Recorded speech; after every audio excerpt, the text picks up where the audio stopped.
Come on, girl. Come on. Come on. Let's go. Come on, we got stuff to do. Come on out. Good girl.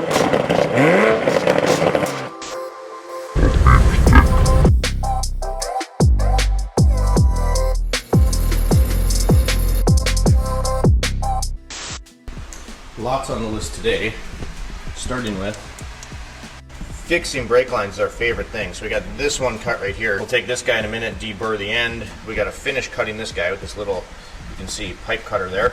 Then we got to make our new ends. All sorts of fun. There's our light source, and then here is what we're doing. We got this T fitting here. We got some other fittings. We got our copper line, which is pretty easy to work with. We'll show you how to use this guy just here in a minute. Failure point here was on this old section of flex hose that goes, right to the caliper. So we got a new rubber flex line that goes to the caliper, and then on this end, you can see we already created that new piece that's going to go up into our T, right up on these guys. Absolutely my favorite thing to do here. Not, if you can sense the sarcasm. Got to get this guy cut, then we will deburr, and then I'll try to show you how the tool works. You just take this guy where you made your cut, get in there, give it a few twists back and forth. Looks a little more graceful when you got both hands. Do that to both sides. So this part now, this acts as a clamp, and you got to figure out what size you need. In our case, it's the 3/16. I'm going to have to try to add some pictures in here because this is going to be really hard to see as we are, way down in there. But if you can see that little die right there, the black piece, I'm going to grab it. Oh, I dropped it, but it's right there. Hang on. Come here, please. Please. Okay. Focus. You can see this die. Look at this bottom edge here. Not this top step and this little nipple, but this bottom portion. The thickness of that. What you're going to want to do is take this and make sure on here you have enough of your line sticking up here where it is. You want to make sure that distance of the line sticking up is the same length as this is tall. So you can put this next to it like that, and if it is the same, now you're going to take this little nipple, place it inside your line like this. Once you do that, if you can visualize this portion, let me zoom you out. If you can visualize this portion, this guy slides on and twists so that it's perpendicular to the clamp. Then you're going to twist this down with that die in there. Once that's bottomed out, then you take the die out and then you fit this inside the brake line hole, and that's going to give you your flare once you tighten that up. We'll show you once we're done. I just realized that my nut is not on the end of there. Classic.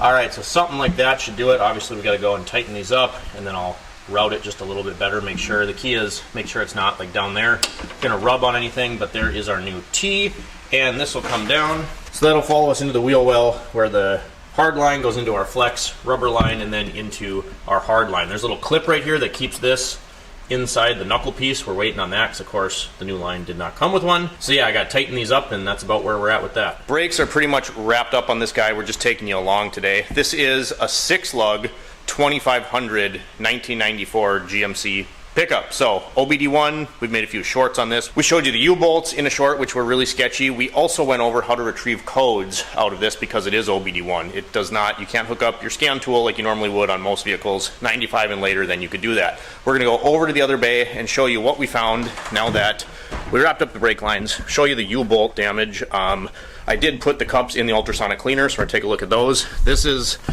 right, talk about that thing in a little bit.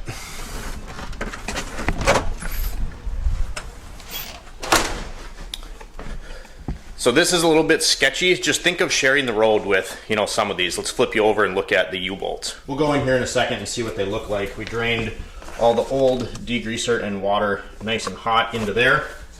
But this is the carnage that was left over, of course, after we cut these off. Now look at that.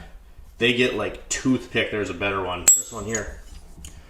Like toothpick thin. And what happens is all that debris gets caught in the cups that we're about to show you, and it builds up to here. It's just full of gravel and moisture. I mean, look at this. This one actually just snapped off. You can see how thin those get. This is scary, guys. Like, we're sharing the road with pickups that are like this, and if these break, your rear end's leaving the chat. Can't really zoom out far enough on this part. All right, so the water is drained. There are our cups, which still have a little bit of debris. The other thing I've seen with these is the rear axle will actually start to deteriorate, and I've heard of guys actually having the axles leak because this is all rust that's built up in here. When we put these back on, we're gonna fill these with grease. We're gonna fill them with grease so that it can't fill up with dirt and debris and then rust out. I did actually spray the axle with a little bit of fluid film, surface shield, whatever you gotta do, just get that thing coated, and we'll coat these again before we go put them on. But you can see this just traps dirt. The U-bolts come in from up here, drop down, and that is still hot, but when this is sitting like this, it just traps and collects moisture and dirt and all of that stuff. So the ultrasonic cleaner did a pretty good job. We can get these back on the truck. Even out of the ultrasonic cleaner, you can see all the gunk and dirt and debris that you get out of there nice and dry. You wouldn't have to go this far either, but when I'm done, I like to give them a coat of paint, so there is some Rust-Oleum, just black, enamel. So do this side, flip them over, coat the other side. Hopefully our U-bolts will be in soon and we can put these back on the truck. All right, so catching back up with you here, we just went and picked up the U-bolts. We got them installed. Little annoyed they didn't follow my measurements exactly and made them quite a bit longer, long enough to where I couldn't use a socket to get them back on. So we had to use a wrench because it was too long for the socket. My shoulders are on fire holding the camera right now. We're gonna show you kind of what that looks like and what we do to try to prevent that catastrophic rusting issue in the first place. So we just got some stuff here that we used. This is just cheap red multi-use grease from Walmart. I think I got that on sale actually. And the Sawzall from cutting up the old ones, Impact, which we couldn't really use. So you can see here, there's our new U-bolts installed. You can see how long they were. If I grab this light here, if you look down in there, you can see it doesn't look real pretty. I packed the inside of that thing with grease. So I do that just so that the dirt and debris and water can't just sit in there. It takes a lot of grease to pack those full, and then you can see the bolts are actually just bare steel. So not that they would rot out, immediately, but I am going to take the fluid film and just squirt a little bit on those. I know in a previous video we showed for our personal Mazda B2000 project, we actually hot glued the hardware, right? Actually, they're over on the bench, but that's going to prevent rust, kind of impregnate oil or whatever you use to hot glue into the metal, similar to like pew-pew parts, stuff like that. I obviously did not do that on this truck. It takes a lot of time, a lot of material. It's not something you would do on every single, customer vehicle, but we are going to do that extra step of putting a little bit of fluid film on there. There she is, guys.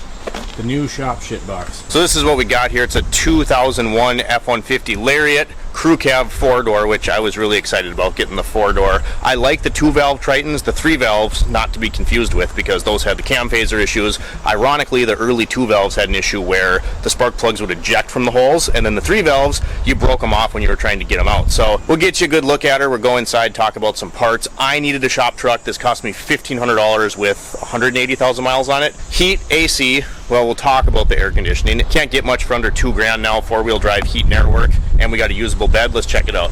Well, not too bad. We come around this side. I mean, the tires have usable tread, but they're a little bit weather cracked. I'll need tires sooner rather than later.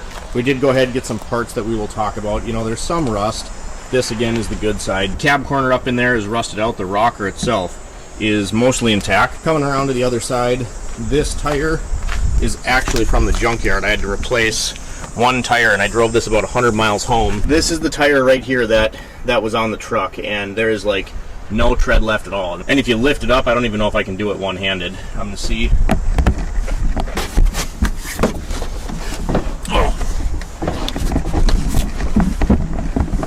Look at all that dirt that's packed in there. It actually rubbed on the brake caliper. When I took the caliper off, this thing weighs like a metric ton now, but there was a wear mark from the mud and silt that's packed in there like concrete hitting the caliper. But yeah, you can see not a whole lot of tread there. It was a little sketchy driving that home. And this is her bad side here. I don't know what exactly happened, but my plan is to treat these spots with a little bit of Por 15 and then just kind of mask them off, and I'm just gonna have like black squares to cover those spots. I really don't care. Got to get the rest of the adhesive off of here from that trim that's missing. Then we can do that, and at least it's not going to look like this. There's silt everywhere in here. Did clean it up a little bit. The interior's seen better days as well. Again, for $1,800, you know, what do you expect? Seat's not too uncomfortable. Got some seat covers. I did this because on the way home, my elbow went through the lid right about there. So, you know, again, for $1,500, I really don't care. So I pulled this down here, and you can see I have the HVAC box taped up. Well, what's behind here? Behind here is your evaporator core, and what was happening is we had good cold temperature coming out of the vents, but zero flow at all. These were not equipped with a cabin air filter, so the blower motor was going like crazy, and the evap core was plugged. The back side of it, not this side, but the back side, was full of silt, because originally I took the blower motor down thinking maybe a mouse got in there. Nope, I reached up and I could feel the silt and dirt on there, so I sprayed it with degreaser, and then I actually pressure washed in here, which you would think is kind of sketchy, right? But it's not, because it's going to drain out the condensation hole. So I did that. I spent a couple hours doing that. From there, we got, you know, good airflow coming from the vents, and yeah, that's the shop truck. So that's the new to us shop truck. It's going to serve its purpose really well, and I'm excited to have a vehicle that I don't really care about again. Like, yeah, I'll probably have some fun with it. We'll do some stuff to it, you know, and it needed a few things, which we're going to talk about here in a second. But what I mean is, I went back and forth, you guys, with spending good money and getting the Tundra that I want, traveling, getting one that wasn't rusty, and I don't want the stress. At the end of the day, that's what it comes down to. I don't want the stress of that. The Acura, pretty nice vehicle. It's in good shape. Body's pretty clean. I stress about it. The Mountaineer, rust-free, is fluid filmed, have done a lot to it. I stress about it. The Mazda pickup, all these, my point is, I don't want another vehicle I have to stress out about. The truck is just beat up enough to the fact that I really don't care. I'm going to use it for work. It's been great already just in the last few days to have a truck bed again, and it was getting really annoying not to have that. So the beauty of the beater is we do not have to care. We can do what we want, and if it gets scratched, and the rust is going to continue to progress, and I really don't care. It was $1,500. If you remember the white truck on the channel, same era vehicle, same truck pretty much, just an extended cab. That one had 300,000 miles on it when I sold it. So in theory, you know, you could get 120,000 miles out of this $1,500 truck. So with that being said, there are a few things that it needed on top of getting the air fixed. Let's flip you around and show you what we got. Monster marker and blacked out my address, you weirdos. Anyway, I'm gonna say this isn't something I would do on a customer vehicle. Detroit Axle is one of those brands like Redhead, like Moog, that unfortunately Optima Battery is now riding on their name to hold up their now Chinesium reputation. And what I mean by that is that they're not what they used to be. So this is an entire front end kit. So we got control arms, we got end links, we have a pitman arm, we have all sorts of the whole front end of the truck. The idler is in here, we have all sorts of stuff. I believe this was like $130 for all this stuff, upper control arms, everything, right? So if we look at like this tie rod end, I was talking to one of my buddies about this, and we're gonna test this theory here. Again, work truck, I'm not gonna put this stuff on a customer car, but you can see there's a little hole there because you can put a greaser in there. He actually popped off one of these boots, and he said there was like a dab the size of like the end of a pen. There was like a dab of dielectric grease in there. So one, wasn't even the right type of grease. Again, this is coming out of China. And two, they were dry. So it's like, you know, and that was, his wasn't serviceable like this. And he's like, you know, no wonder these things fail prematurely. I believe his was on a Honda Pilot. It was the control arm that had the ball joint built into it. So same, you know, type of joint as this. And he's like, so I popped all the boots off, filled them with grease, and put the boots back on to see, you know, how long they were going to last. But that is Detroit Axle. If I priced this out with Mevotech TTX, which is an excellent brand, it was like almost 4 times the price, like $400 and some to get what I got here for about $130. You also have to keep in mind, you know, the vehicle that we're talking about. Now this next part here, this is kind of strange. These are just front shocks, so they're normal, you know, shocks, like nothing special. These are for the front again. Now these are just normal shocks. I'm not even going to take one out because that's, you know, what it looks like. This is really weird. This is an Amazon brand called A Premium. I've used this brand on things that really don't matter. I think I got a hood latch before and was pretty impressed with the quality. I did get a wheel speed sensor for a first gen Tundra from this brand. It was for my old man's truck, and Toyota wanted about $420. I got the A Premium one for $30. Just a Hall effect sensor, you know, and a wire, and he's ran that for about 20,000 miles now with no issues. So oddly enough, this Chinese brand, I think I've got a blower motor, this Chinese brand, A Premium from Amazon, has been awesome for the money. I think these were $40. And then right here, these I'm actually going to open one, so I'm excited about this. Come on out, one-handed. Give me a second. All right, so same thing here. This is that same brand, A Premium, and what these are is load adjust rear shock. So they add this spring here, and it helps to compensate for a load. Think of like, you know, let's say a helper spring or like an airbag setup, kind of the same idea here. And I'm really impressed with the quality that I've seen out of this brand. I mean, the aluminum casting up here looks nice. The paint is all nice, which seems odd, but a lot of Chinese parts, the paint doesn't look very good. And then you can see the rubber boot in there looks nice, the bushings and everything. I don't know, I've just been really impressed with this brand. So I'm excited to have these. The truck really needed shocks, so this should be a nice improvement. All of this stuff, Detroit axle, front shocks, rear shocks, and this is a front end kit. This was all $330. So super cheap, but it's also going on a $1,500 truck. So that's what I had for you guys today. Bring you along, finish up that GMC, get those brake lines fixed, got the U-bolts in, show you the new shop truck, and show you some of the parts that are going on. We'll get kind of a video review of this suspension, get the front end stuff done. I don't know exactly when that's gonna happen. Going a million miles an hour all the time. But if you guys enjoyed today's video, just coming along, being in the shop with us, give this video a big thumbs up if you would do that, if you did enjoy it. Drop me a comment down below, like and subscribe if you have not already. And as always, thanks for watching. We'll catch you next time.